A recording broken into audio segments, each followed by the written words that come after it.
Hi, I'm Kat Wilson-Tucker of Next Step Quilt Designs. Today I'm going to show you how I made some of the hexagons in the bed scarf pattern 60, which is the quilt hanging behind me. I love using stripes in hexagons, but I was always afraid to.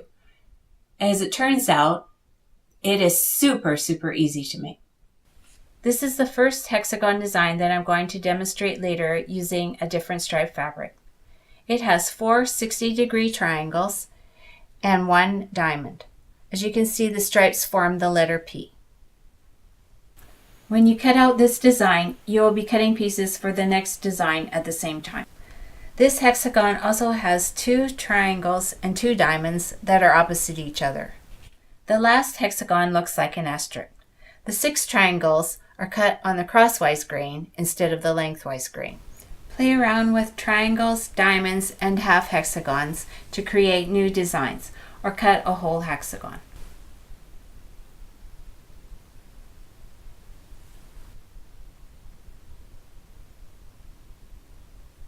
I am using this asymmetrical stripe fabric for demonstration. The tool for cutting diamonds and triangles is Creative Grid's 60-degree equilateral triangle. To calculate the length of the fabric required for the hexagon, measure the baseline of the triangle on the ruler, then multiply that number by 7. So for an 8-inch finished hexagon, I measured the 4.5-inch line on the ruler, and that came to just a little bit over 5.5 inches. So I rounded that up to 5 3/4, multiplied that by 7, and that came to 40 1/4 inches. Then I rounded that number up and cut the fabric at 41 inches. For this hexagon, I've decided that I want the purple to stand out a little bit more. So I've placed the 1/4-inch line between the light purple and the brown. I've moved my ruler up to finish my cut. I lined the edge of the ruler up along the piece of the fabric where I cut.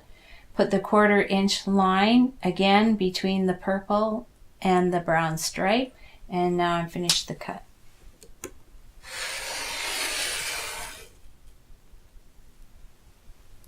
For the 8-inch finished hexagon, I need to cut a 4.5-inch strip. So I've lined up the 4.5-inch mark on the base of the fabric, and now I'm going to cut the strip. Okay, out of this 4.5-inch strip, I'll be cutting 2 hexagons, each with 4 triangles and 2 diamonds. I've placed the 4.5-inch mark on the ruler along the baseline of the strip. Now I'll cut.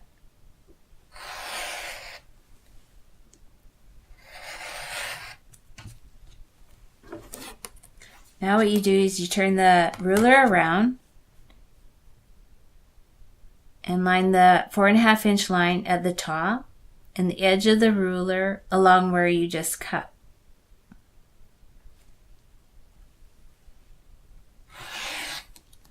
Okay. Now we'll do this 3 more times. I've now cut the 4 triangles for each hexagon, a total of 8. And now I'm going to cut the diamond. So what we do is place the intersection point of the 4.5-inch line and the seam line right on the very top corner, and place the 4.5-inch line across the top of the strip, and then cut.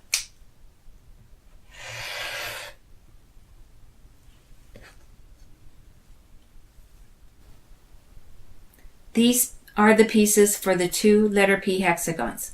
The triangles and diamond aligned at the bottom are for one hexagon. The ones at the top are for the other.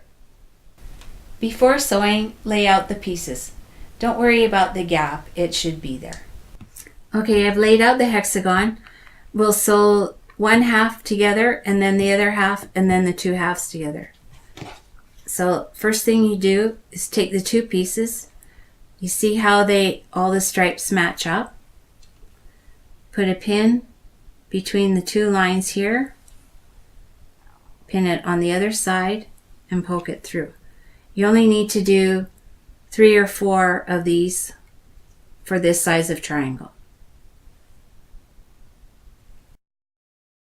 Your piece is ready to sew together, so start at the edge there, and you want to sew your 1/4 inch. I hold the pin one at one end, and then when you get to the pin you crank over, pull the pin out, again hold the pin, hand crank over the pin, pull the pin out, hold the pin,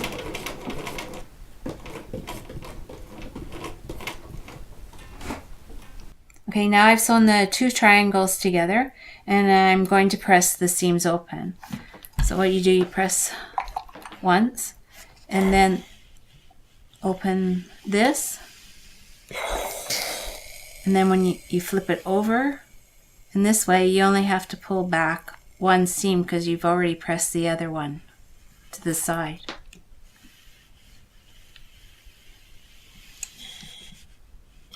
Hold it there, flip it over, and press again. And there you have 2 of the triangles together. The 2 halves are finished. Now we're going to sew the 2 halves together. We start by pinning in the center.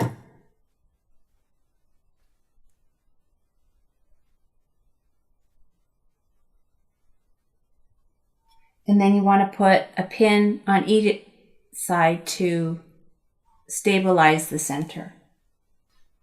Then you want to match your stripes. And again, pin in the intersection between the 2 colors.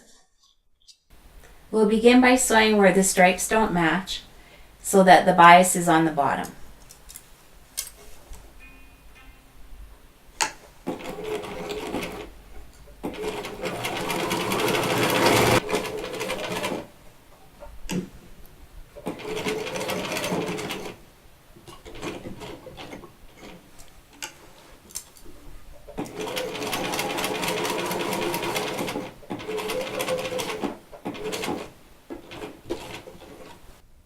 We're pressing open the final seam of the letter P hexagon. First, press it to one way like you would a normal seam, and then flip it over, and it's easier to run your fingers then along the seam. Give it a final steam, flip it over, and press again. And there we have it. The letter P hexagon is finished and we're ready to start another one. This is the hexagon that we just worked through, and here is the other letter P hexagon that was cut at the same time. Thank you for joining me for this edition of Next Step Quilt Designs. I hope you enjoyed learning how to make the letter P hexagon. It's so much easier than you probably thought.